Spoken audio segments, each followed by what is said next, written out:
जब विदुर जी ने प्रश्न किया सुखाय कर्माणि करोति लोको न तैः सुखम वान्यदुपारवम वा विन्देत भूयस्तत एव दुःखम यदत्र युक्तम भगवान वदेन। सारी दुनिया सुख का प्रयास करती है पर मिलता क्या है? दुख। हर दुनिया में हर व्यक्ति सुख चाहता है बट मिलता दुख है। क्यों क्यों दुखी है? कारण है। हर व्यक्ति दुखी इसलिए है क्योंकि उसकी बहुत सारी इच्छाएं कामनाएं हैं। यदि कामनाएं मिट जाएं, इच्छाएं मिट जाएं तो आप तो सुखी हैं ही। इच्छाओं ने परेशान कर रखा है। चाह गई, चाह जी से लगी जी जरा हो गया, चाह हरि से लगी जी हरा हो गया। चाह इनकी हमें हरदम चाहिए और अगर ये चाहें हमें तो फिर क्या चाहिए? भगवान चाहें तो क्या चाहिए? चाह चमारी चूहरी सौ नीचन सौ नीच, मैं तो पूर्ण ब्रह्म था चाह न होती बीच। सोचिए कि आपके अंदर कोई इच्छा ना हो, कोई चाह ना हो, कोई कामना ना हो, तो बताइए फिर आप क्या हो जाएंगे? आप स्वयं भगवान हो जाएंगे। यदि आपके अंदर कोई कामना कोई इच्छाएं ना हो तो आपको गुलाम किसने बना रखा है? आपकी इच्छाओं ने। इसलिए जिसकी जितनी इच्छाएं हैं वो उतना दुखी है और जिनकी जितनी कम इच्छाएं हैं वो उतने सुखी हैं। इसलिए इच्छाओं का अंत कर दो, दुखों का अंत तो यूं ही हो जाएगा। आपके दुख का कारण क्या है? एक पत्नी बड़ी अच्छी थी, अपने पति के संग आनंद से थी, तभी पत्नी के अंदर एक इच्छा आ गई। किसको देख के? पड़ोसन को। पड़ोसन ने देखा, पड़ोसन को देखा, उसने बहुत बड़ा रानी हार पहन रखा है। तो घर आई तो दास मुंह फुलाए बैठी। पति ने बोला आज क्या तेरा मुंह फूला है? सवेरे तक तो अच्छी थी, क्या हो गया? बोले पड़ोसी मैं, पड़ोसन को ना उसके पति ने रानी हार दिया है 3.5 लाख का। हमें कब दोगे? हमें? पति ने कहा कोई बात नहीं, उनके पास है, हम लोगों की स्थिति नहीं है इस प्रकार की। हाँ कोई बात नहीं, स्थिति नहीं है, जब आएगा मिलेगा। नहीं, हमें तो लाओ, कहीं से लाओ। कहां से लाए भैया? आप ऑलरेडी खुश थी मेरी मां, पर जब से आपके अंदर ये इच्छा का कांटा चुभ गया ना, तब से ये बार बार चुभे जा रहा है। हमारे काश हमारे पास भी होता। नींद नहीं आ रही है, बस पड़ोसन दिखाई पड़ रही है, उसका चमकता हुआ रानी हार दिख रहा।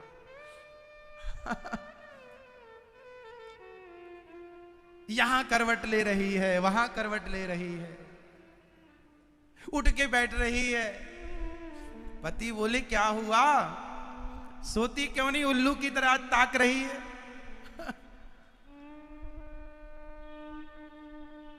क्या करें, ये इच्छा का कांटा जो चुभ गया है।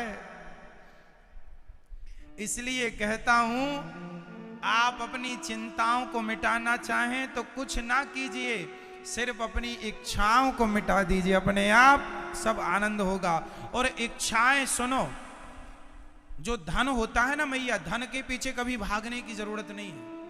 ये मेरा जीवन का अनुभव है, शास्त्र भी इसका सपोर्ट प्रमाण कर रहे हैं इस बात को कि जो आपके भाग्य का है वो वाकर ही रहेगा। जो भाग्य में नहीं है आप लाख प्रयास कर लो, नहीं मिलता।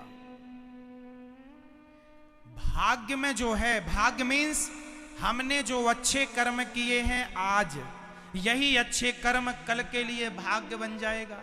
जो पिछले जन्म में हमने अच्छे किए वो आज मिल रहा है, जो पिछले जन्म में बुरा किया वो भी आज मिल रहा है। अच्छे का अच्छा, बुरे का बुरा।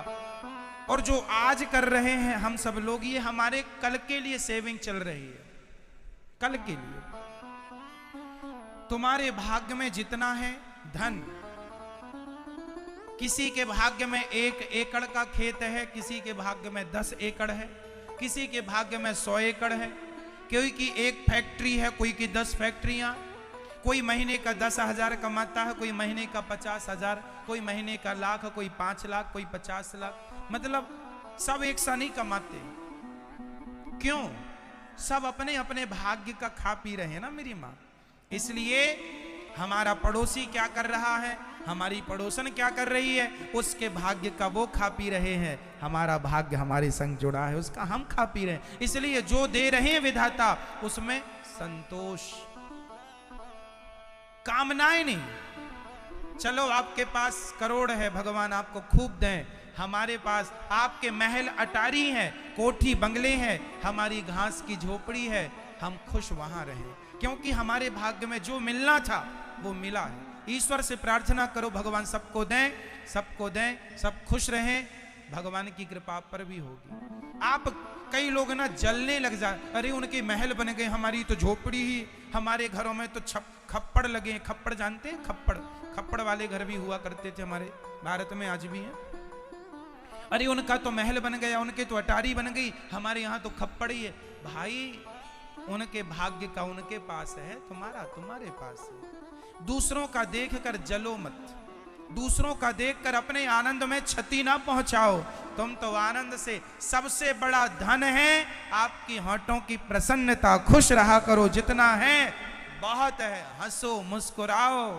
करोड़ पाके भी तुम हंसे ना मुस्कुराए ना तो करोड़ भी किस काम का। और फुटपाथ पर रहने वाला रिक्शा वाला भी अपनी पत्नी अपने बच्चों के संग खिलखिला के हंस रहा है तो उसकी हंसी ही अमीरी है, वही सबसे बड़ी अमीरी। हंसता है, खिलखिलाता है। और तुम करोड़पति होके भी हंसते नहीं हो। इसलिए हंसा करो, प्रसन्न रहा करो, पुरानी बातों को भूल जाओ। छोड़ो कल की बातें, कल की बात पुरानी। अब गई, जो बची है उसे एंजॉय करो, आनंद लो उसका, आनंद से जियो, हंसो मुस्कुराओ। एक राजा ने एक अपराधी को, उसका ही कोई मंत्री था, बड़ा सकारात्मक था, बड़ा अच्छा था, कोई गलती हुई तो राजा ने कह दिया कल शाम को 5 बजे इसे फांसी पर चढ़ा दो।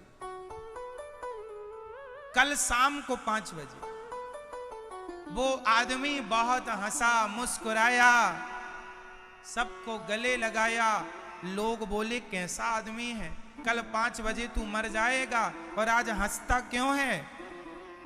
उस आदमी ने कहा कल मरूंगा, जब मरूंगा, आज तो हंस लूं। आज हंसने से किसने रोका है? आज हंसने से किसने रोका है? इसलिए आप दूसरों के चक्कर में अपने वर्तमान को बिगाड़ा ना करो। दूसरों के चक्कर में अपने वर्तमान को खोया ना करो। कल किसने देखा है? मैया सुनो मेरी बातें, कल किसने देखा है? कल जो आएगा आएगा। कई लोग महाराज बेटी सयानी हो गई है, शादी करना है, लड़का नहीं मिल रहा, परेशान। तो तुम्हारे परेशान होने से लड़का मिल जाएगा? तो तुम्हारी चिंता करने से लड़का मिल जाएगा? अरे जीवन में आप लोग निश्चिंत क्यों नहीं रहते? तुम्हारे हाथ में कुछ नहीं है। समय से पहले ना लड़का मिलेगा, ना लड़की मिलेगी, ना शादी होगी। तुम सिर पटक के मर जाओ। समय के पहले कुछ हुआ हो तो मुझे बता दो। तुम किसी भी सीजन में आम का पेड़ लगाओ, पर फल तो उसमें उसके सीजन पर ही आएगा, उसके समय पर ही आएगा। समय का इंतजार करना सीखो मेरी माँ, चिंता नहीं। भगवान का तुम कर्म करो, लड़का ढूंढते रहो, कर्म करते रहो, पर ये विश्वास रखो कि परमात्मा तुम्हारे साथ है। देर लग रही है, कुछ अच्छा होने वाला है, इसलिए देर लग रही है। ईश्वर पर विश्वास। अब टेंशन सोच रहे हैं, सोच सोच के रो रहे हैं, क्या होगा इससे? चिंता नहीं। आगे आप बोलो, चिंतन भगवान का, ईश्वर मेरे संग है, विश्वास रखो। कल किसने देखा है? आज हम खोए क्यों? और जिन घड़ियों में हंस सकते हैं उन घड़ियों में रोए क्यों? अरे गाए जा मस्ती के तराने, ठंडी आहें भरना क्या, मौत आएगी तो मर भी लेंगे, मौत से पहले मरना क्या। मुकद्दर का लिखा मिटता नहीं, आंसू बहाने से जो होनी है वो होके रहेगी किसी बहाने से। मुकद्दर का लिखा मिटता नहीं है, मिटाने से जो होना है वो होके रहेगी किसी बहाने से। अरे मौत आएगी तो मर भी लेंगे। कल शाम को 5 बजे फांसी होगी, तो कल आने दो, कल देखेंगे जब होएगी, अभी तो हंस लें। मौत आएगी तो मर भी लेंगे, मौत से पहले मरना क्या। कई लोग तो मौत से पहले ही मर गए। एक सज्जन को हमने सुना कोरोना काल में कि उसे लगा खांसी वांसी आने लगी, उसे लगा कि कोरोना हो गया, तो छत से कूद गया, मर गया। और जब उसका टेस्ट हुआ पता चला इसे तो कोरोना था ही नहीं। अरे जब मौत आएगी तब मरना, पहले से काहे मर रहे हो। मौत जब आएगी मर जाना। अरे अभी तो खुश रहो, पॉजिटिविटी आपके अंदर होगी तो बीमारी को भी ताकत लगानी पड़ेगी आपको मारने के लिए। इसलिए सदा पॉजिटिव, खुश, प्रसन्न रहना चाहिए। आपके चिंता करने से आपके शरीर का सिस्टम बिगड़ता है। आपको पता है हमारे शरीर में ईश्वर ने इतना माइनर सिस्टम लगा रखा है, इतना बारीक सिस्टम लगा रखा है कि आपको बहुत जोर, चलो मैं आपको प्रैक्टिकल बोल रहा हूं, आपको बहुत जोर की भूख लगी है, प्रैक्टिकल करके देख लेना मेरी बात को। आपको बहुत जोर की भूख लगी है, बहुत कस के, और तभी आपको किसी ने गाली दे दी, तभी आपको गुस्सा आ जाएगा। अरे गुस्सा आ गए, आप आग बबूला हो गए। और गुस्सा आएगा, उसके बाद 4-5 घंटे तक आपको भूख नहीं लगेगी। सही है। मतलब आपके क्रोध ने आपकी भूख को समाप्त कर दिया,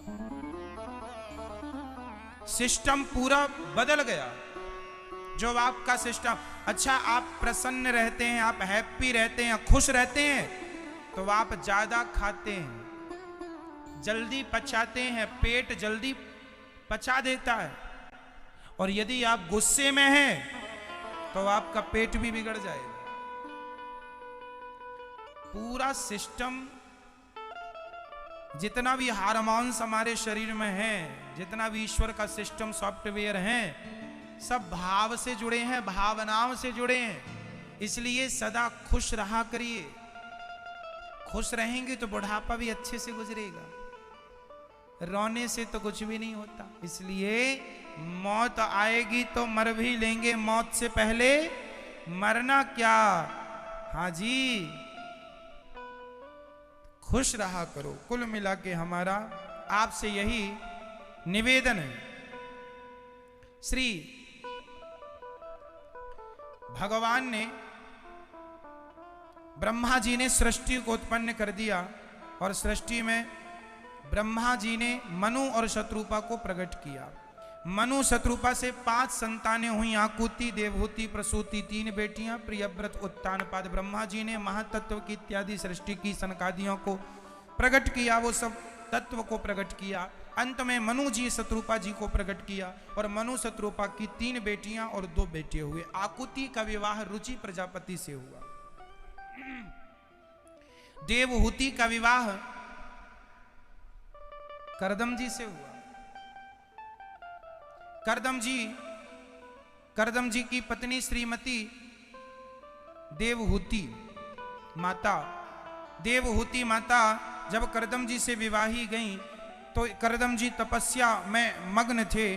देखो, गृहस्थी शुरू करना चाहिए ना, भोगों के संग नहीं, भजन के संग शुरू करना चाहिए। आजकल के बच्चे, शादी होती है तुरंत भाग जाते हैं यहाँ वहाँ नहीं जी। जब भी शादी विवाह हो तो नई दुल्हन को पहले वृंदावन लाओ, बिहारी जी के चरणों में झुकाओ, बिहारी जी को प्रणाम कराओ, राधा रमण जी को, गिरिराज जी के चरणों में, यहाँ भगवान की कृपा के संग, गुरु के आशीर्वाद के संग आपकी गृहस्थी शुरू होगी तो एक पॉजिटिविटी बनी रहेगी, अच्छा रहेगा।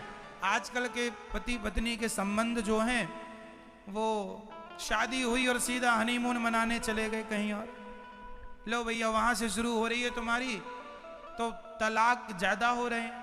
पहले गुरु के आशीर्वाद से गृहस्थी शुरू होती थी, पहले शादी होने के बाद लड़का लड़की को सत्यनारायण भगवान की कथा माँ बाप सुनवाया करते थे। आजकल तो शादी मंडप के बाद सीधे दुल्हन घर नहीं जाती, सीधे ही चली जाती। एडवांस जमाना है। पहले यहाँ दुल्हन घर जाती थी, दुल्हन के जो नियम होते थे घर में प्रवेश करने के, कैसे उसकी आरती उतारना है, कैसे प्रवेश, फिर वहाँ जो आपके इष्ट देवता हुआ करते थे, कुल देवता, उनको प्रणाम कराया जाता था। गांव में जितने भी देवालय हुआ करते थे सब में प्रणाम कराया जाता था। कुल देवी, नगर देवी, ग्राम देवता, सबको प्रणाम, सबके आशीर्वाद से फिर गृहस्थी स्टार्ट होती थी। अब आज की गृहस्थी आप सब जानते हैं कहां से शुरू होती है। तो आज ये सब चीजें, आजकल तो बड़ा एडवांस जमाना, शादी के पहले ही लड़का लड़की जाते हैं अपने मन की फोटो वोटो खिंचवाते हैं, शादियों में फिर उनकी फोटो वहीं लगाई जाती है संग में। वो आप लोग जानते हैं, देखो अपने राम को तो ये सब कुछ जानकारी नहीं। हम तो कभी कभी किसी की शादी में जाना होता है तो देखते, क्यों जी शादी तो आज हो रही है तो संग आज पहले ही से देखो खड़े साथ में। नहीं महाराज जी वो 1 महीना पहले ही हो गया था। लो हाँ प्री वेडिंग बोलते होता, सबका अपना अपना ठीक है। जमाने के हिसाब से आप जी रहे हैं, कोई दिक्कत नहीं, हमें कोई आपत्ति नहीं है सब्जेक्ट से, नो प्रॉब्लम। ये नहीं है कि आप कैसे फोटो खिंचा रहे हैं, हमें इससे कोई तकलीफ नहीं। हमें क्या करना, हमें केवल ये कहना है आपसे कि जब आपकी शादी हो तो शादी के बाद दुल्हा दुल्हन को माँ बाप को प्रणाम करना, इष्ट को प्रणाम करना, कुल देवताओं को प्रणाम करना, गुरुजनों को प्रणाम करना, है ना। और कई अच्छी जगह से, अच्छी संगति से, सत्संग से अपनी गृहस्थी को ज्ञान के संग स्टार्ट करना। स्त्री ये समझे कि पुरुष क्या है और पुरुष ये समझे कि स्त्री क्या है। आज के बच्चों को ये नहीं पता कि स्त्री का अर्थ क्या होता है, पत्नी क्यों होना चाहिए। आज तो पुरुष केवल पत्नी को, केवल स्त्री को केवल भोग का सामान समझता है, बस यही है। उसे ये पता नहीं कि नारी क्यों होना जरूरी है, पुरुष क्यों होना जरूरी है। जब सत्संग में जाकर बैठोगे तब गुरु बताएंगे कि जीवन में जितना महत्व पुरुष का है उतना ही महत्व नारी का है। इसलिए हमारे यहाँ अर्धांगिनी कहा जाता है। पुरुष का आधा अंग नारी और नारी का आधा अंग पुरुष, पूरक। मोबाइल और सिम दोनों अलग अलग हैं, पर अलग अलग होने से दोनों आधे हैं। जब दोनों एक होंगे तब मोबाइल काम करेगा सिम से और सिम एक्टिवेट होगी मोबाइल से। मोबाइल सिम अपने आप एक्टिवेट नहीं हो सकती, वो मोबाइल के अंदर जाने से एक्टिवेट होगी। और मोबाइल भी काम तब करेगा जब वो सिम प्राप्त करेगा, अर्थात नेटवर्क प्राप्त करेगा। तो यही है पति पत्नी एक दूसरे के पूरक हैं। क्या है पति पत्नी? पूरक। पत्नी बहुत जरूरी है गृहस्थ में, पर आज लोग नारी का सम्मान करते नहीं है। ना नारियां पुरुष को समझती हैं, ना पुरुष। इसलिए पति पत्नी केवल शरीर के मिलने से पति पत्नी नहीं होता, शरीर का मिलना इससे ज्यादा जरूरी है। आपके मन का मिलना, आपके दिलों का मिलना, आपके विचारों का मिलना। और ये विचार कब मिलेंगे? जब सत्संग करोगे, जब किसी गुरु की शरण में जाओगे तब विचार मिलेंगे, वरना शरीर मिल मिल के फिर अलग हो जाएगा। साल महीने भर बाद आप तलाक के कागज लिए घूमते फिर नजर आते हैं। क्यों? क्योंकि पता ही नहीं था लोगों को कि गृहस्थी होती क्यों। चलिए आप सब जानते हैं, करदम जी महाराज ने गृहस्थी शुरू की और खूब आनंद से गृहस्थी चली। करदम जी महाराज की 9 बेटियां हुई। कामक विमान बनाया करदम जी ने अपने तप के प्रभाव से। करदम जी एक पहले वैज्ञानिक हैं, पहले साइंटिस्ट हैं जिन्होंने पहला विमान बनाया। उस विमान का नाम था कामक विमान। 1903 में राइट ब्रदर्स ने विमान बनाया था। पर हमारे देश के दलपदे जी नाम के एक वैज्ञानिक हुए हैं जिन्होंने 1885 में पहला विमान बनाया था। उसी की कॉपी राइट ब्रदर्स ने की। चूंकि हमारा देश उस समय गुलाम था तो अंग्रेजों ने हमसे खिताब छीन करके उसके गले में राइट ब्रदर्स को दे दिया कि विमान का खिताब इनके गले में जाने दो। भारत के टैलेंट को दबाया गया है। भारत के जो परम विद्वान लोग थे, परम ज्ञानी लोग थे, इनको दबाया गया। क्या बताएं हम आपको, भारत के टैलेंट को लोगों ने बहुत दबाया। आपको पता है आज मोबाइल में सबसे ज्यादा जरूरी एक चीज होती है, जीमेल आईडी। आपको पता है जीमेल की खोज जीमेल किसने बनाया? जीमेल हमारे भारत के एक बच्चे ने बनाया था, 14 साल के लड़के ने। पर गूगल ने उसे लेकर वो अपना नाम चिपका दिया, भारत का नाम हटा दिया। है चिपकाया है, अभी भी गूगल में आप सर्च करेंगे तो आएगा, पर जरा सा आएगा, उसका ज्यादा आएगा, क्योंकि गूगल विदेशी कंपनी है।